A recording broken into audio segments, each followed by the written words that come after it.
Now at 5 a.m., this is WKYT This Morning. A Powell County woman will appear before a judge today for the first time after police say she murdered her boyfriend. We'll have more on that case just ahead this morning. Police are investigating after an overnight robbery at a Lexington gas station. We'll have details coming up. Also this morning, the Lexington murder trial for a man accused of killing his boyfriend will continue today. The latest on that and the weather forecast on WKYT This Morning.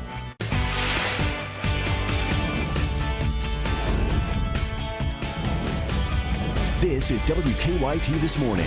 Good morning. Welcome into you. I'm Rebecca Smith. I'm Bill Bryant. It sure is Wednesday, hump day. We're in the middle of the week now, and it's the middle of a hot week. There is no doubt about that. Oh, there is no question, Micah. Super hot. Yeah. You get into the afternoon, and it's very sticky trying to get the kids out the door and just kind of play outside. It gets sticky pretty quickly. I want to show you this full moon outside, and it's brightening up the sky. That is for sure, because just aren't many clouds outside early this morning. We're there in the low 70s for most locations. It's a bit humid this morning, but once we hit the afternoon, it's just going to be a steamy day in store.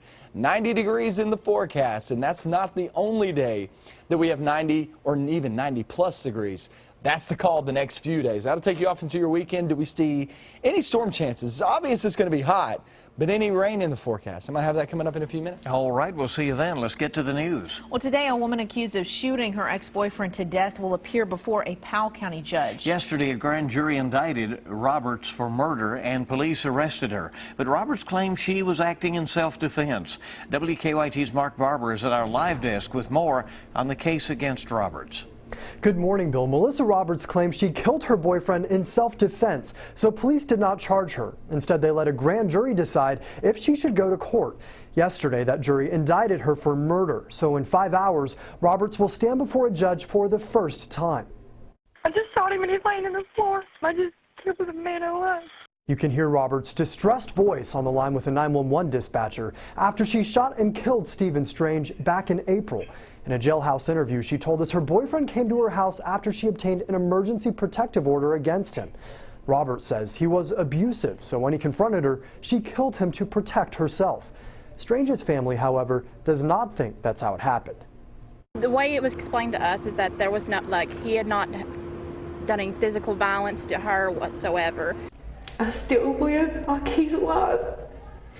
Every decision that I make is based on whether it will make him mad. At this time, state police are not releasing any information that would explain why Roberts has been charged with murder. She will be in court at 10 o'clock this morning. From the live desk, Mark Barber, WKYT. Thank you, Mark. The trial continues today for a man accused in a Lexington murder case. Matthew Donahue is accused of stabbing his boyfriend, Todd Schumacher, to death in January of last year. Yesterday, police and firefighters testified describing the night they found Schumacher's body. They say it was a bloody scene. Donahue says Schumacher tried to strangle him. He says the stabbing was in self-defense. Donahue is not eligible for the death penalty. The judge expects the trial to end on tomorrow. A man is in the hospital this morning after a lawnmower accident in Madison County. That happened about 7:30 last night on Old Highway 25 near Silver Creek Elementary School in Berea. Police say a man was mowing a yard when the riding lawnmower flipped into a pond and landed on top of him. Police say the man was rescued and rushed to the hospital. We do not know the extent of his injuries at this time. New this morning on WKYT, Hazard Police asking for help in an ongoing theft investigation. They say the woman who's seen in this surveillance picture here is a person of interest in the case. Police want to talk to her.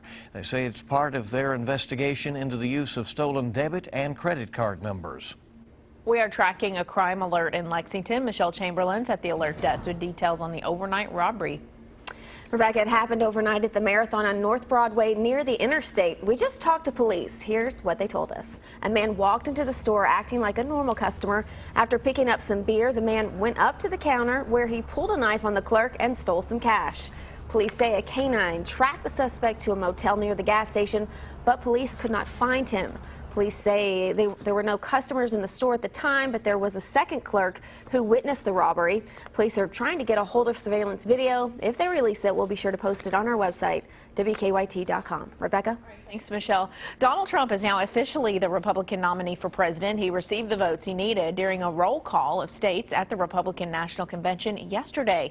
Kentucky Governor Matt Bevin spoke on behalf of our delegation here. from a state where our citizens still respect God and the Constitution and our military and our police officers. It is our honor to cast our vote. 7 for Governor Kasich, 7 for Senator Rubio, 15 for Senator Cruz, and 17 for the next President of the United States of America, Mr. Donald J. Trump. There you go. Along with Trump's family members, last night's speakers included former Trump rivals Ben Carson and New Jersey Governor Chris Christie. Indiana Governor Mike Pence, running mate, will formally accept the nomination as VP nominee tonight, with Trump accepting his nomination tomorrow. Police have made an arrest in the shooting death of a Kansas police officer. Police say Kansas City, Kansas Police Captain Robert Melton was shot while in his patrol car yesterday afternoon. They say he was looking for suspects from a shots fired complaint at the time. Police say he was shot when he pulled up to a person who matched a suspect's description. Investigators say the suspected shooter was later taken into custody. The ambush of police officers in Dallas and Baton Rouge following the deaths of 2 African-American men by police has shocked the country lately. Lexington Police Chief Mark Barnard says his biggest fear as a police chief came true in Dallas. We talked to him before this past weekend shootings of police in Baton Rouge. We're ahead of the curve in Lexington. We want to stay ahead of the curve, but that comes with communication and talking to people about what they think we need. And I think that's our message, is that these courageous conversations about really where we are in the United States now, whether it's racial divide, whether it's an understanding of what people are saying. You don't always have to agree, but maybe come to some understanding and respect that opinion. Those communications have to be open, and we try to do that. Chief Barnard says community policing is crucial. He has told his officers to slow down, get out, and get to know people in the neighborhoods they patrol. While some parents agree with the report of hazing among Rowan County football players, some players are saying it was blown out of proportion. The report from the Office of Education Accountability claims younger players got concussions after being hit by older ones. It says the concussions were part of a culture of hazing that was not handled correctly by the school. These claims are from 2014 and 2015 when Ray Graham was coach. And he never let one person hurt another player, haze, anything. Nothing like that went on. And that's coming from me as a freshman. Graham's contract was not renewed by the school after he was suspended in February during the state's investigation.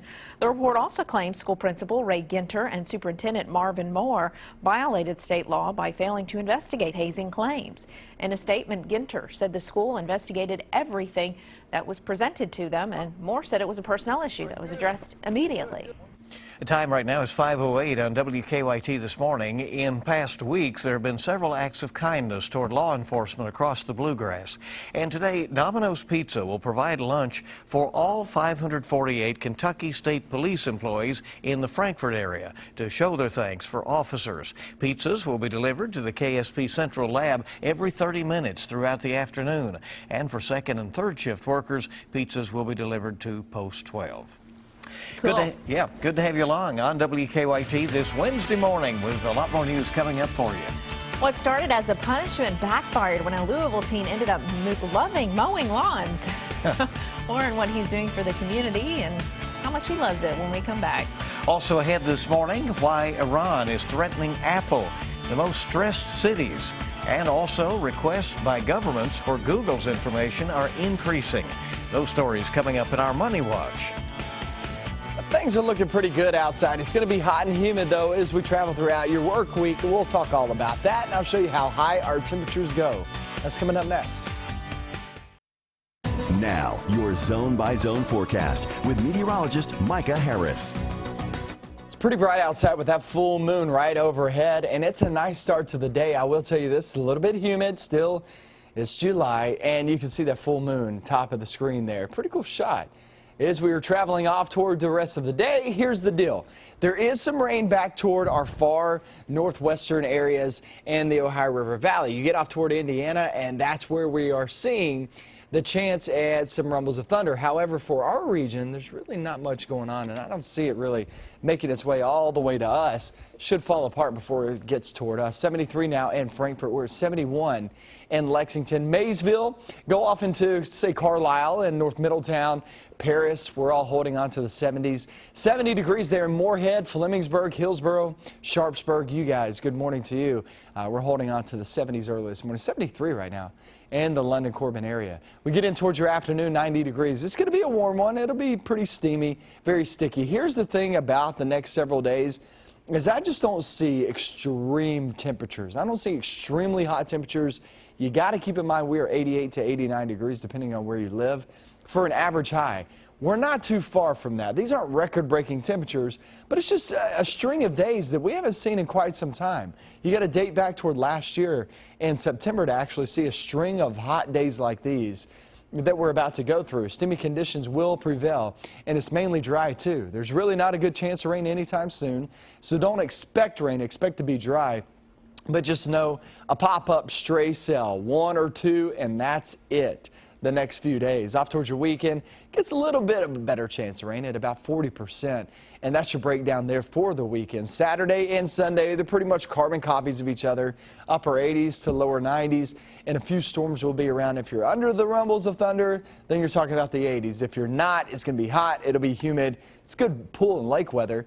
And off toward the river, so all in all, it's really not bad the next several days in terms of the way it looks. Just the way it feels is going to be totally different. 90 degrees today and tomorrow. Both of those days, only a 20% chance of rain, and then we head towards your Friday, Saturday, Sunday, and we get slightly better, but that doesn't mean they're good chances. That just means they're slightly better than what we're seeing today and tomorrow. We'll still hold on to right around 90 degrees Friday and Saturday.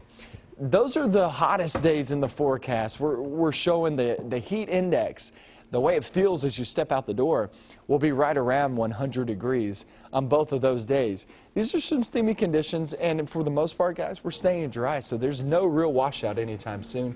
Trying to make some plans, just plan on bringing a lot of water with you and even some sunscreen, because that's all you'll really need. Yeah. Whatever you do, consider that, the heat and all that sunshine. All right, Micah, thank you. Coming up on 5:15, a Louisville mom's idea of discipline backfired when her teenage son turned out to love his punishment of mowing lawns.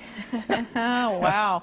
Lucky mom now. Barbara Wilson originally told her son Travis Durham to go cut a couple neighbors' yards.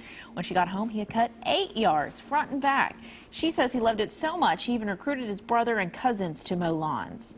We're doing it for the community, people who can't get out and do it. And I got my brothers involved because I kind of showed them and then told them the good effects.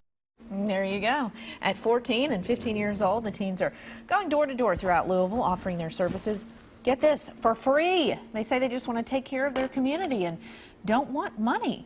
But they say they will accept equipment.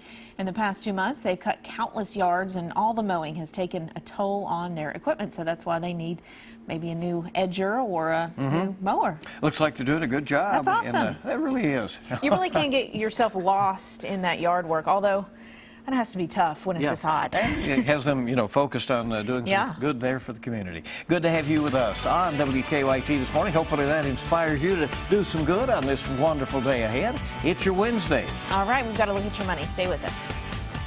Why Iran is threatening Apple and which cities are the most stressed out. I'm Marley Hall, and I'll have those stories and more coming up in your CBS Money Watch report. Kentucky mornings start here. You're watching WKYT this morning. Now 5:19, welcome back to WKYT this morning on your Wednesday. Why Iran is threatening Apple and which cities are the most stressed out. Requests by governments for Google's information are increasing. Marley Hall has the latest on your money. Google is seeing more requests than ever from governments looking for information about its customers. In the second half of last year, requests for data related to user searches spiked to an all-time high, over 40,000. Google's latest transparency report says about 12,000 of those requests came from the U.S. Wall Street took a breather from the 3-week rally that brought the stock market to all-time highs. The Dow Jones Industrial Average edged up just under 26 points. The Nasdaq dropped 19. Iran may be playing hardball against Apple. The government wants the company to appoint a representative there and to register all iPhones. The Japan Times reports if Apple does not comply in the next few days, the government will collect all iPhones and ban them from the country. And stress is a fact of life for millions of Americans, and a new survey looks at which cities handle it the best and the worst. Wallet Hub used a number of factors from workload to divorce rate and found that Detroit tops the list as the most stressed city, followed by Mobile, Alabama. The least stressed was Fremont, California. That's your Money Watch. For more, log on to CBSMoneyWatch.com. In New York, I'm Marley Hall. Interesting, different kinds of cities there, with Detroit and Mobile being the most stressed out. All right, interesting. Go figure. Well, the man who founded the celebrity-focused blog Gawker is expected to file for bankruptcy. Yesterday, a judge denied Nick Denton's request for legal protection against having to pay a $140 million judgment to Hulk Hogan. That means the bankruptcy protections given to Gawker, which filed for bankruptcy last month, will not be extended to Denton. A Florida jury awarded Hogan the money earlier this year in an invasion of privacy lawsuit involving a sex tape. Silicon Valley billionaire Peter Thiel funded the lawsuit as part of his ongoing vendetta against Gawker. Denton says the company is expected to be auctioned off in about a month or so. Coming up on 522 on WKYT here on your Wednesday morning. Good to have you up and at it with us this morning, and we have a lot more news to tell you about. And sports is up next. Mark Stoops was at the ESPN football car wash yesterday. You will hear from him, as well as Sasha Killian-Jones, one of the newest freshmen of John Calipari's incoming rookie class. That's on the way in sports.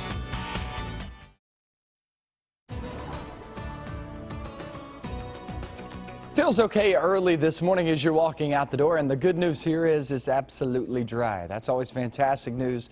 When you walk out the door early in the morning, you don't want to get up, number one. Number two, you don't want to head off to work. Number three, well, you don't want to run into any rain when you're walking out the door trying to do both of those things. And you're not going to do it this morning. So it looks pretty good. Not all that bad. 71 degrees there in Lexington, 72 coming in Madison County. And then we work our way over toward eastern Kentucky, go into, say, West Liberty and also Frenchburg. My friends there across the Mountain Parkway, Powell, Wolfe counties. We're holding on to temperatures there in the lower 70s. And then we get into your afternoon, roughly 90 degrees. It's going to be hot. It's going to be humid once again. And you get into the afternoon, it gets pretty sticky pretty easily and quickly. And that'll be the call for the next several days. The next few days, this is the call. Mainly dry, steamy conditions, and then we get towards your weekend. That's a bit of a different story, and I'm going to show you that in your 7-day in just a few minutes. First, let's check out sports, see what's going on.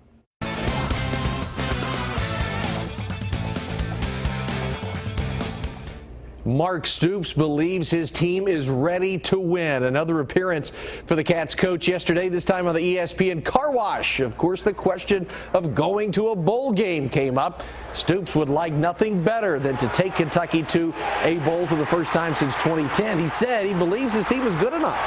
We're teed up to win football games. You know, we certainly, everybody wants to use bowl game as a measuring stick. I firmly believe we are good enough and capable, and we're excited to win enough games to go to a bowl game and beyond. We have to win, but we have to play the very best we can. Like I said, I felt like we have done that many times, maybe one game since I've been here where we let one slip away that we should not have. There's been some close games. We've got to find a way to cap that off and to win the close games. Speaking of former Wildcats, linebacker Danny Trevathan is a Chicago Bear now, and he was throwing out the first pitch last night at Wrigley Field like a leader should. Trevathan throws it right down the middle, and he tells you, yeah, right there, strike three. John Calipari's incoming freshmen are being introduced on CoachCal.com. First up, Sasha Killian-Jones. Killian-Jones was only 6 feet tall in the 8th grade. He then went on a huge growth spurt all the way to 6'10". As he grew, he made the decision to concentrate on basketball rather than football, and he believes John Calipari has successfully coached players who are similar. He's had a lot of, tall, lanky, athletic bigs that run the floor and, play kind of similar to how I play. And coming here, I looked at a lot of those guys, and I don't want to model the game after one individual player, but take bits and pieces from each one of them. And I think that's what's going to help me and then some of the other bigs in this class be really special. And that is a look at sports. It's Hump Day. Have a great day.